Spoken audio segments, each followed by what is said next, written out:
Okay, everyone, I'm going to give it one last try. I just restarted my computer.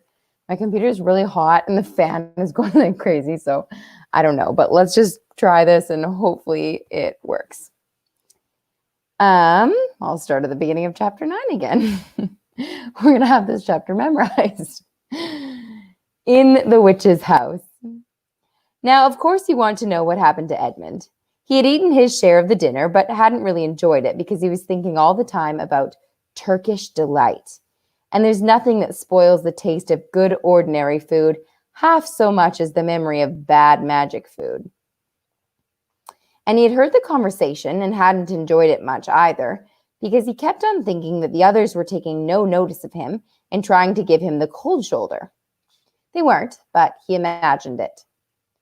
And then he had listened until Mr. Beaver told them about Aslan, and until he had heard about the whole arrangement for meeting Aslan at the stone table. It was then that he began very quietly to edge himself under the curtain which hung over the door. For the mention of Aslan gave him a mysterious, horrible feeling, just as it gave the others a mysterious, lovely feeling. Just as Mr. Beaver had been repeating the rhyme about Adam's flesh and Adam's bone, Edmund had been very quietly turning the door handle, and just before Mr. Beaver had begun telling them that the White Witch wasn't really human at all, but half a djinn and half a giantess, Edmund had got outside into the snow and cautiously closed the door behind him. You mustn't think that even now Edmund was quite so bad that he actually wanted his brother and sisters to be turned into stone. He did want Turkish delight and to be a prince, and later a king, and to pay Peter out for calling him a beast. As for what the witch would do to the others, he didn't want her to be particularly nice to them, certainly not to put them on the same level as himself, but he managed to believe, or to pretend he believed, that she wouldn't do anything very bad to them. Because, he said to himself, all these people who say nasty things about her are her enemies, and probably half of it isn't true. She was jolly nice to me anyway, much nicer than they are. I expect she is the rightful queen, really. Anyway, she'll be better than that awful Aslan. At least that was the excuse he made up in his own mind for what he was doing. It wasn't a very good excuse, however, for deep down inside him, he really knew that the White Witch was bad and cruel. The first thing he realized when he got outside and found the snow falling all around him was that he had left his coat behind in the beaver's house. And of course, there was no chance of going back to get it now. The next thing he realized was that the daylight was almost gone, for it had been nearly 3 o'clock when they sat down to dinner, and the winter days were short. He hadn't reckoned on this, but he had to make the best of it. So he turned up his collar and shuffled across the top of the dam. Luckily, it wasn't so slippery since the snow had fallen, to the far side of the river. It was pretty bad when he reached the far side. It was growing darker every minute, and what with that and the snowflakes swirling all around him, he could hardly see 3 feet ahead. And then, too, there was no road. He kept slipping into deep drifts of snow and skidding on frozen puddles and tripping over fallen tree trunks and sliding down steep banks and barking his shins against rocks till he was wet and cold and bruised all over. The silence and the loneliness were dreadful. In fact, I really think he might have given up the whole plan and gone back and owned up and made friends with the others, if he hadn't happened to say to himself, "When I'm king of Narnia, the first thing I shall do will be to make some decent roads." And of course, that set him off thinking about being a king and all the other things that he would do, and this cheered him up a good deal. He had just settled in his mind what sort of palace he would have and how many cars, and all about his private cinema, and where the principal railways would run, and what laws he would make against beavers and dams, and was putting the finishing touches to some schemes for keeping Peter in his place, when the weather changed. First, the snow stopped. Then a wind sprang up, and it became freezing cold. Finally, the clouds rolled away, and the moon came out. It was a full moon and shining on all that snow, it made everything almost as bright as day. Only the shadows were rather confusing. He would have never found his way if the moon hadn't come out by the time he got to the other river. You remember he had seen, when they first arrived at the beavers, a small river flowing into a great one lower down. He now reached this and turned to follow it up. But the little valley down which it came was much steeper and rockier than the one he had just left, and much overgrown with bushes, so that he could not have managed it at all in the dark. Even as it was, he got wet through, for he had to stoop under branches, and great loads of snow came sliding off onto his back. And every time this happened, he thought more and more how he hated Peter, just as if this had all been Peter's fault. But at last he came to a part where it was more level and the valley opened out. And there, on the other side of the river, quite close to him, in the middle of the little plain between two hills, he saw what must be the White Witch's house. And the moon was shining brighter than ever. The house was really a small castle. It seemed to be all towers, little towers with long pointed spires on them, sharp as needles. They looked like huge dunces' caps or sorcerers' caps. And they shone in the moonlight, and their long shadows looked strange on the snow. Edmund began to be afraid of the house. But it was too late to think of turning back now. He crossed the river on the ice and walked up to the house. There was nothing stirring, not the slightest sound anywhere. Even his own feet made no noise on the deep, newly fallen snow.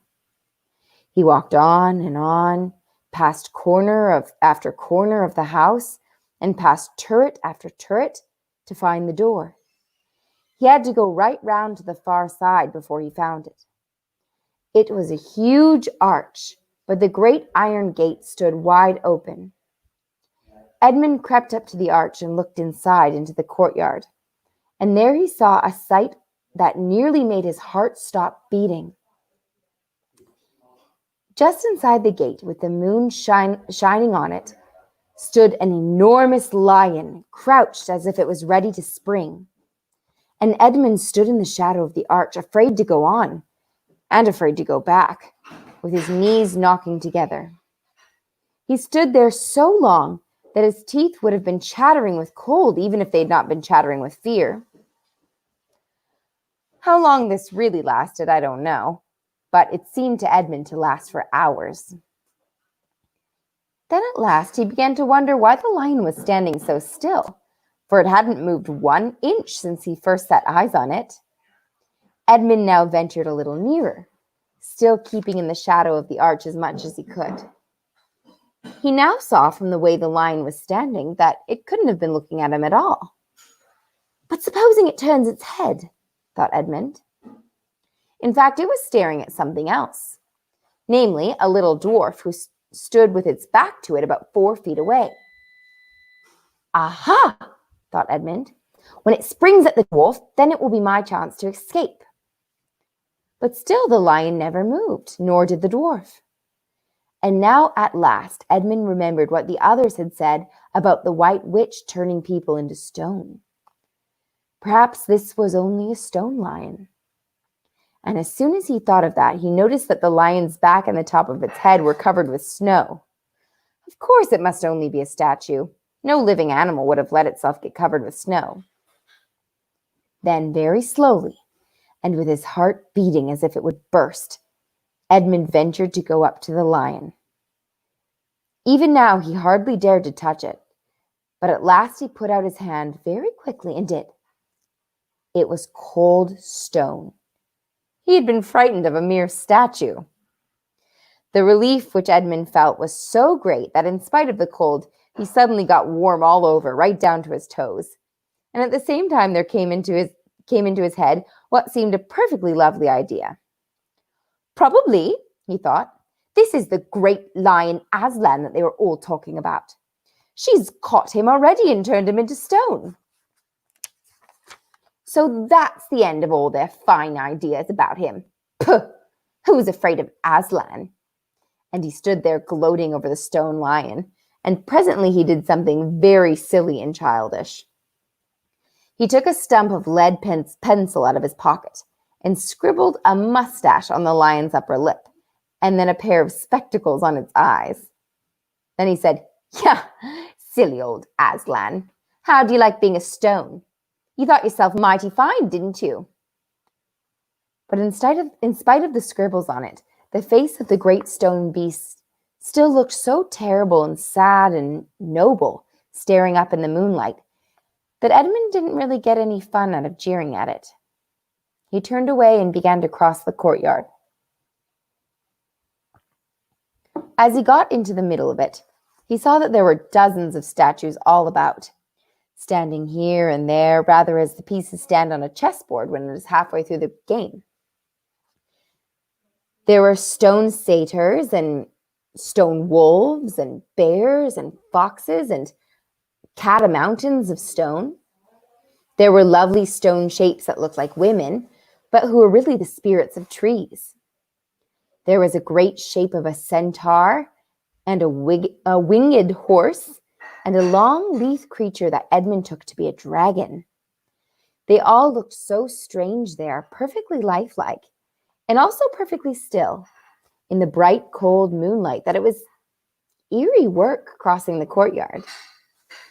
Right in the very middle stood a huge shape like a man, but as tall as a tree, with a fierce face and a shaggy beard and a great club in its right hand. Even though he knew that it was only a stone giant and not a live one, Edmund did not like going past it. He now saw that there was a dim light showing from a doorway on the far side of the courtyard. He went to it. There was a flight of stone steps going up to an open door. Edmund went up them. Across the threshold lay a great wolf. "It's all right, it's all right," he kept saying to himself. "It's only a stone wolf. It can't hurt me." And he raised his leg to step over it. Instantly, the huge creature rose, with all the hair bristling along its back, opened a great red mouth, and said in a growling voice, "Who's there? Who's there? Stand still, stranger, and tell me who you are." "If you please, sir," said Edmund, trembling so that he could hardly speak. "My name is Edmund, and I am a son of Adam that Her Majesty met in the wood the other day, and I've come to bring her the news that my brother and sisters are now in Narnia, quite close, in the beaver's house. She wanted to see them." "I will tell Her Majesty," said the wolf. "Meanwhile, stand still on the threshold as you value your life." Then it vanished into the house. Edmund stood and waited, his fingers aching with cold and his heart pounding in his chest. And presently the grey wolf, Mogrim, the chief of the witches' secret police, came bounding back and said, come in, fortunate favorite of the queen, or else not so fortunate." And Edmund went in, taking great care not to tread on the wolf's paws. Ooh, that voice. He found himself in a long, gloomy hall with many pillars, full, as the courtyard had been, of statues. The one nearest the door was a little fawn with a very sad expression on its face, and Edmund couldn't help wondering if this might be Lucy's friend. The only light came from a single lamp, and close beside this sat the White Witch. "I'm come, your Majesty," said Edmund, rushing eagerly forward. "How dare you come alone?" said the witch in a terrible voice. "Did I not tell you to bring the others with you?" "Please, your Majesty," said Edmund, "I've done the best I can. I brought them quite close. They're in a little house at the top of the dam just up the river, with Mr. and Mrs. Beaver." A slow, cruel smile came over the witch's face. "Is this all your news?" she asked. No, Your Majesty, said Edmund, and proceeded to tell her all he had heard before leaving the beaver's house. What? Aslan? Cried the queen. Aslan, is this true? If I find that you have lied to me, please, I'm only repeating what they said, stammered Edmund. But the queen, who was no longer attending him, clapped her hands. Instantly, the same dwarf whom Edmund had seen with her before appeared. Make ready our sledge, ordered the witch, and use the harness without bells. That's the end of chapter 9. Whew. Wow, that was quite a long description as well. Not as many characters in that one, not as much dialogue, but we got to meet Mogram, the chief of the secret police, who has a horrible raspy voice. And we have reunited with the queen. I wonder what she's thinking by putting on her harness without bells. Anyone have any guesses? Write it in the comments if you do. All right. So sorry for all that technical difficulty. If you were hanging there with me, I just started and restart a couple times. Finally, I just shut down my computer, did the old power on and off, and that seemed to have done the trick. Plus, we did a little prayer, so that probably did even more of the trick.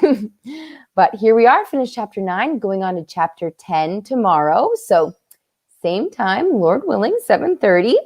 We'll meet back and find out what the White Witch will do next. All right, for that, we will say good night and see you all tomorrow.